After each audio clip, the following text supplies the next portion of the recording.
Imana izongirira ibitangaza, Imana izongirira ibitangaza, ninakora ivyigomba nkama ndayinezereza, Imana izongirira ibitangaza. Haleluya. Ndabaramukije bene data, amahoro y'umwami wacu Yesu Kristo nabane namwe mwese. Muri kumwe na Françoise Habunayo. Nsubiye guha icubahiro Imana data wa twese kubw'uyu mwanya iduhaye kugira ngo dusubire tuganire ku ijambo ry'Imana. Reka dusenge. Mukunzi wacu Yesu, turagushimiye cyane kuko uri kumwe natwe. Turagushimiye kusubiye kutugira neza kugira ngo tuganire n'ubwoko bwawe. None turi imbere yawe mukunzi mwiza, ngwino ubane natwe, ngwino uduhezagire, ngwino udufashe, ngwino udushoboze, kandi icubahiro kikugaruke ku mwami Yesu. Hezagira wese yumva amajambo tuganira muri kano kanya, mwami Imana umufashe amugirire ikimazi, kandi dutesheje agaciro ibikorwa by'abadayimoni byose biva bikagera mu izina rya Kristo Yesu mwami wacu, amena. Ndashimiye Imana yo mwijuru kuko usuye kuduha uyu mwanya kugira ngo tuganire ku ijambo. Uyu munsi ngomba kubasangiza intahe ibyo Yesu Kristo yankoreye muri iyi minsi. Hari itariki 20 z'uku kwezi kw'icenda, nari mu masengesho ndiko nsenga Imana. Hanyuma Imana yo mwijuru ndayisaba ikintu, ndavuga nti data, mperuka kubona ikete ryawe kera. Nari narigeze kubashingira intahe igihe kimwe ingene Imana yanyandikiye ikete, hari muri 1985, ni kera. Rero uwo munsi rero muri indwi nari imbere y'Imana ndiko ndasenga, ndayibarira nti mwami wanje, ndakumbuye kumva wongera ukunyandikira, kubera yuko ijambo ryawe risubizamwo intege. Ijambo ryawe ritandukanye n'amajambo y'abandi bantu, indemeshanyo yawe irakomeye gusumba iy'abandi, kandi ijambo ryawe ntiritituka, ntirita agaciro. Mwami, icyo wavuze, icyo wambwiye gisumba ibyo abandi bambwiye. Ndasenga mbwira Imana uko, mwami Yesu, urabona ko ndi mu masengesho ndiko ndasenga, ariko urabibona ko kenshi turakubarira turakubwira, ariko nawe si kenshi twumva uri kuravuga.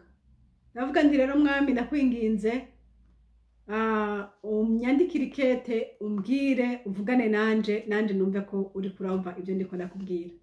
Imana ishimwe. Hanyuma uwo munsi nariko hari urumva ko nari mu masengesho uwo munsi, niho rero mwijoro nagenda kuryama. Hama ngiye kuryama numva nyine mu mutima nshishikara gusengera mu mutima. Urazi yuko naho uburyamye ashaka guhumiriza mugabo mu mutima ukaguma usenga igitiro ritaragutwara rwose. Niho rero nanza mbona muri vision, mbona imodoka ije. Iyo modoka yarimwo abantu 3, hanyuma nanje baca baranyinjiza mu wa kane muri bo. Yesu nashimwe. Kumba Imana yandukiye abamarayika, baca baraza barantora. Data nahabwa icubahiro. Sinarinzi rero iyo banjanye, kandi ntaco bamvugishije, mu by'ukuri barantwaye gusa. Hama rero shika ahantu, shitse aho hantu ncasanga hariho ikete.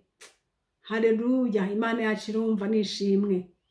Mu by'ukuri iyo umuntu abonye ikete, icambere agira tendance yo kugomba kurisoma. Nanje rero ngiye kurisoma, mbona handitse ko nka ekritire zitandukanye, nkaho umengana abantu benshi banditseko. Mbona banditse imwe hano, uwundi hano, uwundi hano, uwundi hano. Mbona page yuzuye abantu batandukanye banditseko. Hanyuma mpindukije inyuma kuri urwo rupapuro, mbona hariko umuntu yanditse indirimbo. Iyo ndirimbo yari ifise ibitero 3. Hanyuma ncabwirwa ngo iki gitero ca kabiri ni iki wawe. Yesu nashimwe. hanyuma iruhande yaho rero nza mbona hariho ikibanza nanje nabwirizwa kwandikamwo. Haleluya. Mugabo nandike mwiki? Niho rero naza mbona hiyanditse imbere y'amaso yanje, mbona hiyanditse ibice byo muri Bibiliya. Mbona hiyanditse ibyakozwe n'intumwa igice c'10, mbona ibyahishuwe Yohana igice c'17, mbona Yesaya 60, mbona Yesaya 61. Ivyo bice byose uko ari 4 mbona byicafye imbere y'amaso yanje. Nanje rero ncabitana ikaramu kuri rwa rupapuro, ncangenda kwandika hahandi nabona akabanza ndibwandikemwo, ncambura ndiko ndandika ibyakozwe n'intumwa igice c'10 n'ibikindi ndandika ivyo byose mbonye, ndabyandika ku rupapuro. Imana yacu nishimwe. Haleluya. Dufise Imana yumva, yo data we, dufise Imana yishura, dufise Imana ifise ububasha bwose. Iyo dusenga Imana yacu, iyo duhamagaye iritaba. Data nashimwe. Rero bene data, nje kubabwira ikintu Imana yambishuriye muri ayo majambo. N'amajambo dusanzwe tuzi, n'amajambo twasomye, n'amajambo twigishije. Ariko ninde yomye ko muri aya majambo harimo ikete ryanje, harimo ikete ryawe? Iyo umuntu asomye womenga ni inkuru, ariko iyo mpemu yera aje akakwereka ikete ryawe aho ritumbereye muri aya nyene, aho honyine igihe mpemu yera akaje akakubwiye niho umenye uti aha, urakoze mpemu yera. Haleluya. Uko tuzo kusoma, Imana iraza kuguhishurira ikete ryawe. Imana iraza kuguhishurira message yawe. Imana iraza kukubwira, Imana iraza kuganiriza. Kuko ni kete. Iri ni kete data yampaye. Haleluya. Ni kete data yampaye, nanje nijye nje kubasangiza. Muri bya bice bine byose nababwira, uyu munsi nza kubabarira kino gice. Kumbura ibindi mpemu yari yanshoboza, nzogenda bibabarira uko umwamazi banshoboje. Ariko byose data yarabisobanuriye. Naho nyene bukeye maze kuvyuka nkaraba ibintu Imana imbariye, ndamukubwire mwene data uri kurankurikira, navyutse mu gatondo 6h, ndasoma, maze gusoma mpemu yera aranyuzura, nja kwandika rero kuvyerekeye izo message kuri aya mashapitre Imana yampaye. Umuntu yagiye ku kazi yansanze ncicaye ku gitanda hahandi nyene nari nicaye, yasiga kigenda. Gushika 6h30 nari ncicaye kuri ca gitanda nkiriko ndandika. Aho ngomba kukubwira ngo iki, toute la journée nariko ndandika izi message. Ivyo byose nanditse sinabikubarira muri izi saha twiga tuvugana. Oya. Ariko ngomba kukubwira ko yari amajambo akomeye, ubutumwa budasanzwe Imana yo mwijuru yarongetse. Naho ko ndabikubariye wo bisoma, bishoboka kutomenya iyo message yariyo, bishoboka kutobisobanura. Ariko mpemu yera yaratumye kumbwira iyo message, kumpa iyo message. Haleluya. Arabizi ico yavuganye nanje, arabizi ico yambwiye, arabizi. Ntakurambiye rero. Izi saha tuvugana ku gice kimwe cyo mu byakozwe n'intumwa igice c'10. Turasoma mu izina rya Yesu, sindagisoma cyose kumburaza kucisomera iwawe, ariko ndagomba kukubwira amajambo amwe aza kugufasha gutahura ubutumwa Imana yagutumye ko ubwo ari bwo, canke ikete Imana yakwandikiye iryo ari ryo. Haleluya. Ku murongo wa mbere, i Kaisariya hari umuntu yitwa Korneliyo, umugabisha w'abasoda 100 wo mu ngabo zitwa Abanyetariya. Yari umuntu yubaha Imana, akayitinyana nabo mu nzu yiwe bose. Yagirira abantu ubuntu bwinshi, agasenga Imana ubudasiba. Abona yeretswe imbona nkubone umumarayika w'Imana yinjiriwe, hari nk'isaha 9 z'umunsi. Aramuhamagara ati, Korneliyo. Nawe aramukanurira amaso afise ubwoba, aramubaza ati, ni iki ga mwami? Aramwishura ati, gusenga kwawe n'ubuntu bwawe byaduze b'ibicibutso imbere y'Imana. Haleluya. None rero tuma abantu i Yopa, utume ko umuntu yitwa Simoni ariwe Petero, asembereye kwa Simoni umuhazi w'insato. Urugo rwiwe ruri iruhande y'ikiyaga. Umumarayika avuganye nawe amaze kugenda, ahamagara babiri bo mu basuku biwe n'umusoda yubaha Imana wo mu bamugendanira. Ahejeje kubiganira byose abatuma i Yopa. Imana ishimwe. Nk'uko rero Korneliyo umusabyi w'Imana, Korneliyo yubaha Imana, Korneliyo azi gusenga, Korneliyo azi kugira ubuntu bwinshi, Korneliyo azi kumva Imana, Korneliyo agenderwa n'Imana. Imana imugenderera kandi. Aha hari Korneliyo ushaka washira izina ryawe. Muntu w'Imana, ukorera Imana, uvuga Imana, usenga Imana, ukunda kugira ubuntu bwinshi, ugafasha abagowe, ukagirira impuhwe abandi. Wewe ukunda gukora ibyo, data kumbwiriye ijambo rikomeye. Aha dusomye neza, uyu mumarayika amuzanye amajambo akomeye. Ugusenga kwawe kumviswe. Haleluya. Sinzi ibyo umaze iminsi usengera Imana. Nanje ibyo nariko ndasengera Imana nije ndabizi. Ariko inkuru ivuga ngo gusenga kwawe kumviswe. Imana ishimwe. Ngo kandi ubuntu bwawe data yarabubonye. Ingene witaho abandi ukabagira neza. Naho udafise byinshi, muri ibyo bikeya bijye nyene ukora, data yarabibonye. Haleluya. Hari akajambo kamwe mu Gifaransa niko nabonye karimwe kumvikana neza. Mu Gifaransa version fise haravuga ngo Dieu a prêté attention à tes prières et à l'aide que tu as apportée aux pauvres, et il ne t'oublie pas. Il ne t'oublie pas. Ngo ntakwibagira. Haleluya. Nanje akaniko ndagomba kukubwira. Aha mu Kirundi ntigasohoka neza. Akavuga ngo vyabaye icibutso ngo imbere y'Imana, ngo vyaduze ngo bibicibutse imbere y'Imana. Ariko aho haca havuga ngo il ne t'oublie pas, ngo ntikwibagira. Icibutso n'umuntu yama yibukiriza, ngo ivyo ukorera Imana, aya masengesho ukora, ivyo bintu ufashisha abandi, ngo vyama vyibukiriza imbere y'Imana. Aha naho mu Gifaransa ngo ntakwibagira. Il ne t'oublie pas. Yesu Kristo nashimwe. Uko niko data yabwiye. Amasengesho yawe, ibikorwa ukorera Imana, il ne t'oublie pas. Haleluya. Ngo ntakwibagira. Uyu mumarayika rero amaze kumubwira ibyo, harimwo n'ikindi kintu kirimwo kivuga ngo none ko amasengesho yawe yashitse imbere y'Imana, niyishure rero. Kwishura kw'Imana inzira zayo data arabizi.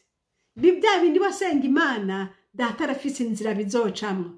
Aha rero mumarayika yaje amubwira ati umviriza rero, genda utume ku muntu yitwa Simoni, Simoni Petero. Aba ahantu ku muntu yitwa Simoni kandi w'umuhazi w'insato. Nihaba hari i Yopa, tuma y'abantu bagenda bamuhamagara. Wa mumarayika amaze kugenda, Korneliyo cyakoze yaciye atuma abantu baca bagenda kumurondera. Haleluya. Bashitseyo kubera yuko bitari byoroshe, na Petero ntiyari guca kurikira aba bantu ngo nuko ngo Korneliyo yamutumyeko. Oya, hariho ibyari bigoranye, ntibyari gukunda iyo ataba Imana yabanje kumubwira Petero. Petero hariho ukuntu abantu les juifs et les non juifs ntibumvikana, ntibagenderanirana. Oya, rero ivyo vyatuma Petero ntiyo kwimviye na gato nye kugenda kwa Korneliyo kuko ntibikunda, ntihari mu bantu bagenderanirana. Hama rero aca aragenda nk'uko Imana yamubwiye, aca aragenda bajana n'abo bantu, Imana ishimwe, aca ashikayo. Ashitseyo aca ababwira ati ndaje, mbwira rero mwandondereye iki? Nabo bati ahubwo urakoze kuza, tubwire rero. Nariyumviriye ingene umuntu ashobora kugenda ahantu ataca afise agiye kubabwira, bamutumye ko bati ngwino nuze, uje none uvuga ute okay nashitse nimumbwire n'amahoro. Ariko aba nabo mu marayika ntiyari yababariye ngo mumubaze ibi, oya yavuze ati muhamagare gusa. Ndashima Imana, Data arabizi ivyo yasize mu mutima wawe, Data arabizi ubutunzi Yesu yaguhaye, arabizi ibyo ufise mu mutima wawe ni byinshi. Muri Petero harimo ibintu byinshi cyane, harimo ibyo yabonye Yesu akora, harimo ibitangaza yabonye, harimo ibintu byinshi, harimo ibyo Imana yamukoreye mu ruhande rwiwe. None muri ibyo byose yavuga iki? Il fallait trier. Byari bikwiye ko acagura akaraba, aba bantu ndababwira iki, aba bantu muri uyu mwanya bakeneye iki, aba bantu mbega bakeneye iki. Haleluya, ndakunda Mpwemu Yera. Mpwemu Yera yaciye avugana nawe ati babwire bya bindi. Amen. Imana iciye imuvugiramwo, aca ababwira inkuru za Yesu. Tubisomye rero hariya ku murongo wa 34, cyane cyane Imana hari ikintu yakoze. Yavuye ngo Petero yanzika kuvuga ati nukuri niho nkimenya yuko Imana itarobanura abantu ku butoni, ariko mu mahanga yose uyubaha agakora ibyo kugororoka iramwemera. Data nashimwe. Petero yagendanye na Yesu. Petero yabonye Kristo akora ibikomeye, yaradutse aravuga ati ni ryambere, ati kuva naho nakabereye, kuva naho twagendaniye n'umwami Yesu, kuva naho nabonye Imana ikora, uyu munsi zisaha niho nkibona yuko Imana itarobanura abantu ku butoni. Ngo ubu mu mahanga yose uyumviye agakora ibyo ishaka iramwemera. Ibi sindabikekeranya yuko hariho n'abandi bantu benshi bakorera Imana, bazi Imana, bavuga Imana, ariko bataratahurira ibanga, bakivuga ngo muri twebwe ni Imana iri, utari wo muri twebwe nta vy'Imana we wotubarira. Eka nk'uko Petero yarabimeze. Wewe utari uwiwacu, eka wewe uri muri babandi, eka Data tubabarire. Dukeneye kuguruka yandi maso y'impwemu nk'uko Petero yahuye n'Imana. Haleluya. Ndabizi ko niko ndavugana n'umuntu, ndabizi kuri kurankurikira mwene Data. Aha naho nuhihane kuko utari ubizi, ariko izi saha Yesu yantumye kuza kubarira. Iri ni kete Yesu yakwandikiye. Ntukongere kwiyumvira yuko abiwanyu gusa ari bo bonyene bazi Imana, ari bo bonyene Imana ikunda. Ntukongere kwiyumvira ko utari wanyu Data atavugana nawe. Birashoboka ko Yesu agomba kukugurura zino saha, akakwereka nk'uko yeretse Petero ati mu mahanga yose umwemeye agakora ibyo ishaka iramwemera. Petero rero amaze kuguruka, arasobanukiwe yuko Imana itarobanura abantu ku butoni. Arasobanukiwe yuko kumbe n'abatari abayuda Imana ikorana nabo. Kumbe kumbe Imana nihabwa icubahiro. Nuko rero aca yanzika kuvuga, rero yanzitse kuvuga ijambo yavuze. Ajya turisoma ngo ku 36, ijambo Imana yatumye ku Bisirayeli ivugisha Yesu Kristo ubutumwa bwiza bw'amahoro, niwe mwami wa bose. Iryo jambo mwebwe murarizi, ryamamaye i Yudaya hose, ritanguriye i Galilaya hanyuma y'umubatizo uwo Yohana yigishije, rivuga ibya Yesu umunyanazareti, ingene Imana yamusutseko mpwemu yera n'ubushobozi, akagenda agirira abantu neza, agakiza abo bose wa mugwanizi atwaza amanyama, kuko Imana yari kumwe nawe. Uko rero niko yababwiye ati murabizi ca gihe Yesu yabatizwa, mwarabonye ko Imana yaciye imubatiza muri mpwemu yera, agaca aronka ubushobozi, akaca agenda arakiza abantu, akaca agenda arakora ibi n'ibi n'ibi n'ibi, akagenda arabohora ba bandi umwansi yari yaraboshe. Ati ibyo murabizi. Haleluya. Noneho arabasobanura ati kandi uyu n'umwami wa bose. Kristo Yesu n'umwami wa bose. Imana ishimwe. Uko yagenda arabivuga rero niko abantu bagenda baruguruka amaso, buguruka amaso. Ati turamenye icyo Imana yatubariye, turamenye icyatumye Imana irungika uyu muntu, turamenye ubutumwa mpwemu yera mu marayika yagomba ko tumenya. Ijambo ryose Petero yavuga ryashika mu mitima yabo nk'imbuto ishikiwe ahantu hari amase meza. Baryakirana umutima mwiza cyane. Kuri 39 natwe turi vyabona byo gushingira intahe ivyo yakoze byose mu gihugu c'abayuda. Turi vyabona byo kubishingira intahe. Petero yari yarajanye na Yesu, yari yarabonye abo yakijije, yari yarabonye ivyo yakoze byinshi. Ati turi vyabona byo kubishingira intahe.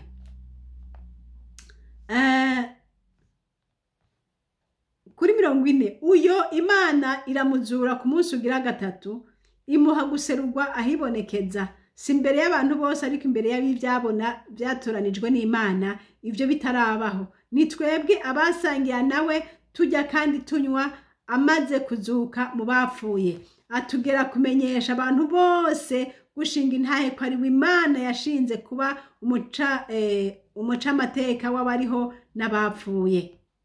Abavugishwa n'Imana bose bamushingiye intahe bavuga yuko umwizera wese azoharirwa ibyaha byiwe ku bw'izina ryiwe. Imana ishimwe. Ngo Petero akivuga amajambo, mpwemu yera aramanuka aza kuba ariko baramwumva bose. Imana ishimwe. Abizeye bo mu bakebwe barumigwa, abazaranye na Petero uko bangana, kuko n'abanyamahanga nabo basutswe ko ingabire ariyo mpwemu yera. Imana ishimwe. Mwene data uri kurankurikira, aya majambo Petero yavuze yari amajambo y'inkoramutima, yari amajambo atumwe n'Imana. Aba bantu bamenye neza uyu Kristo yapfuye akazuka. Murazi ko benshi bari bazi ko yapfuye, barabimenye ko yapfuye, ariko kuzuka kwiwe ntibabimenye benshi, kuko igihe yiyereka ngo ntiyiyeretse bose. Oya, ba bandi bose babona amanikwa si bose bamubonye ko yazutse. Kandi murazi n'igihe Yesu yazuka hakwiye inkuru bagenda baravuga ngo Yesu ngo bamwibye, babigishwa be bamwibye. Ba bandi bagenda bacuvya ubutumwa bwiza, ba bandi bagenda basibanganya ibikorwa by'umwami, ngo batanze amahera ngo genda muravuga yuko ngo Yesu bamwibye. Ariko byaramenyekanye Yesu ntibamwibye, Yesu yarazutse, Yesu n'umwami. Haleluya. Yesu afise ubushobozi. Izina ry'umwami Yesu Kristo rishimwe. Abari kure n'abari hafi babimenye, Yesu Kristo yarazutse. Ngo yiyeretse bake, muri abo yiyeretse rero niba bagiye baravuga ubutumwa. Petero nguyu umwe muri bo aravuga ati yehehe, wa wundi yarazutse. Jewe ngaha turiko turavugana, nije twasangiye nawe, nije twasangiye ku meza imwe. Naramwumvise avuga, naramubonye yamaze kuzuka, twararamukanije. Bose barumirwa ati kweli ni iby'ukuri, baramubonye. Bose baratangara ati kandi si ibyo gusa, si ukumubona gusa, hariho icyo yambwiye, hariho icyo yatubariye, kandi bishoboka yuko ari umumarayika yabatumiyeko. Icyo yatubwiye tuje nje kubabarira, mfise mu mutima wanje cyo kuvuga ngiki. yatubwiye ngo tubwire abantu yuko ari we. Haleluya. Ati niwe Imana yahaye ububasha bwo kuzocira imanza abantu abariho n'abapfuye. Kandi si ibyo gusa, ngo abamwizera bose baraharirwa n'ibyaha byabo. Haleluya. Haleluya. Barabyumva, baratwenga, baranezerwa mu mitima ati ye baba we, tugira ubuntu n'Imana. Kumbe uyu nitwamwizera bya byaha byacu bihanagurwa. Kumbe nitwamwemera yewe ga ibintu bica bigenda neza. Naho twamubambye twamwemera kweri bica bimera neza. Haleluya. Bati ni iby'ukuri yaradutumye ngo tugende tubivuge, tubyamamaze hose yuko mu izina rya Kristo ariho hakirirwa ibyaha. Mu izina rya Kristo niwe mwizera ibyaha byawe birahananurwa uko bimeze kose. Hariho abantu bibaza ngo ibyaha byabo ni byinshi n'ibyo hanagurwa. Mwene data, amaraso yo guhanagura ibyaha arahari. Upfa kumwizera gusa, ukamuha ubugingo bwawe. Yesu ndakwizeye mu mutima wanje, ngwino hanagura ibyaha byanje. Yesu acabikora. Haleluya. Wahora wiyumvira ngo ibya Yesu ni bya bariya. Eka na wowe birakuraba. Na wowe birakuraba. Korneliyo ashobora kuba atari yizeye Yesu bwa mbere, ariko Bibiliya tubwira ngo yari umuntu yubaha Imana. Erega hariho abantu benshi basenga Imana ariko bagasenga Imana batazi. Muravye amadini yose ari kuri iyi si, bose benshi bavuga ngo basenga Imana. Hariho ubundi yavuze ati mwebwe musenga Imana mutazi, ariko jewe nsenga Imana nzi. Nje kukubwira nawe ushaka usenga Imana utazi. Haleluya. Nje kukubwira iyo Mana utazi ndayikubarira iyo ariyo. Iyo Mana yaremye ijuru n'isi. Iyo Mana iharira abantu ibyaha byabo. Iyo Mana yumviye umuntu asenze, yitwa Kristo Yesu. Uyu niwe Korneliyo yari akeneye kumenya. Korneliyo yari asanzwe azi Imana, ariko ntiyari azi ko Kristo Yesu, Kristo Yesu niwe Mana. Vyasabye ko Imana imurungikira umumarayika ati genda Petero araza guhishurire akubwire yayindi ho rufukamira utazi. Erega Imana sizitata, Imana ni imwe. Haleluya. Imana ni imwe. Iyo usenga iyo nyene usenga, ushobora kuba uyisenga ariko utari uyizi. Yitwa Kristo. Niwe yapfuye akazuka, niwe yaremye ijuru n'isi. Korneliyo acaratangara nawe. Nabo bari kumwe bose barumirwa. Ati Mpwemu Yera bavyumvise bugurura imitima yabo. Ati Yesu turakwemeye. Yesu turakwemeye. Ntitwari tubizi. Yesu turakwemeye. Baca baramwemera. Mpwemu Yera acarururuka. Mwene data, uhora usenga Imana, bishobora kusenga Imana utazi. Imana yitwa Kristo niyo nje kukubwira. Imana yitwa Yesu Kristo niwe nje kukubwira. Yapfuye akazuka kandi harira abantu ibyaha, kandi azocira imanza bariho n'abapfuye. Mwama guhezagire. Petero akiri ko aravuga ngo Mpwemu Yera acarururuka. Ba bantu bose buzuwa Mpwemu Yera. Ba bantu bose batangura kuvuga mu ndimisha. Ba bantu bose ubumana bw'Imana bwuzura muri bo. Haleluya. Baca batakishwa n'umunezero bashima Imana. Ngiki gikorwa c'Imana. Korneliyo yarakeneye kumenya ico. Yarakeneye guhishurirwa ico. Yarakeneye kongera kuzura ubushobozi bw'Imana. Nawe mwene data, akira ukubohoka. Ubohoke ku idini ryawe, ubohoke ku byo wigishijwe bitari byo, ubohoke kwa vya bindi byose byakuzibiye kubona Imana. Twigeze kuganira n'umuntu umwe, arambwira ati jewe, ati nkorera Imana kandi narihaye Imana, atariko nukuri sindayumva muri jewe. Ati sindayumva, ndayivuga ariko sindayumva. Ndavuga nti ntuyumva koko kuko ntayo winjije.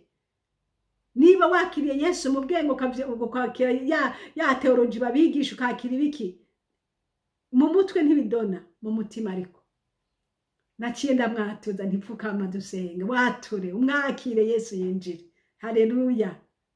Nawe mwene data uri kurankurikira ugurura umutima wawe wakire Kristo Yesu nk'umwami uti mwami wanje Yesu ndakwemeye uri umwami kujya wagendeye Korneliyo n'abari mu nzu bose nanje izisaha mfukamye n'unyinjiremo. Karibu Yesu karibu. Haleluya. Data arumva kandi arakora. Nuko mwese bene data abumvise amajambo Imana nibahezagire. Ngiki kete data yagutumyeko. Uyo Yesu yitwa Kristo yiteguye gukora ibitangaza n'ibimenyetso muri wewe. Uyo Yesu yitwa Kristo aho yagenda hose yagenda akiza abagwayi, yagenda bahora ababoshwe na wamugwanizi. Nawewe niwe ukuri kuravyumva niwizera izo ngwara zawe zose zirahungurukira hasi kubwo kwizera ijambo gusa. Iri jambo niba ryizera uza guhaguruka ngaho byose byamaze gushingurwa, byose byamaze gutungana kuko Yesu ari mu ijambo ryiwe. Haleluya. Yesu ari mu ijambo ryiwe, ubushobozi bwiwe bukurikirana n'ijambo ryiwe. Data nahabwa icubahiro. Yesu aguha umugisha. Imana ishimwe. Iri jambo rikora igikorwa muri wewe, rihindura ibyase guhinduka muri wewe. Iri jambo rikubera inyishu y'ibibazo byawe. Kristo muri wewe akora ibidasanzwe muri wewe. N'aya majambo Yesu yabwiye ati niwe azocira imanza bariho n'abapfuye. Uyo niwe aharira ibyaha byawe. Uyo niwe yumva iyo usenze. Uyo niwe atakwibagira. Uyo niwe so wawe. Uyo niwe byose kuri wewe. Haleluya. Akira ikete ryawe mwene data, umwizere, umwizere.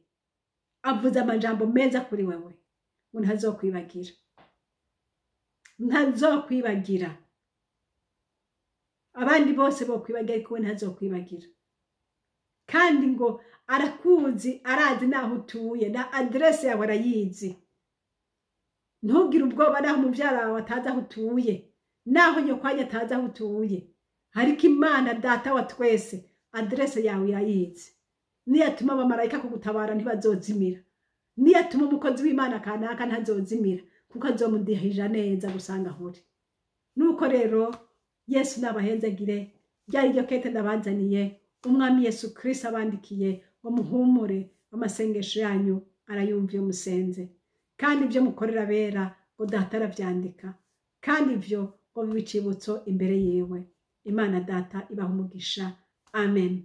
Yishene nishene habonayo.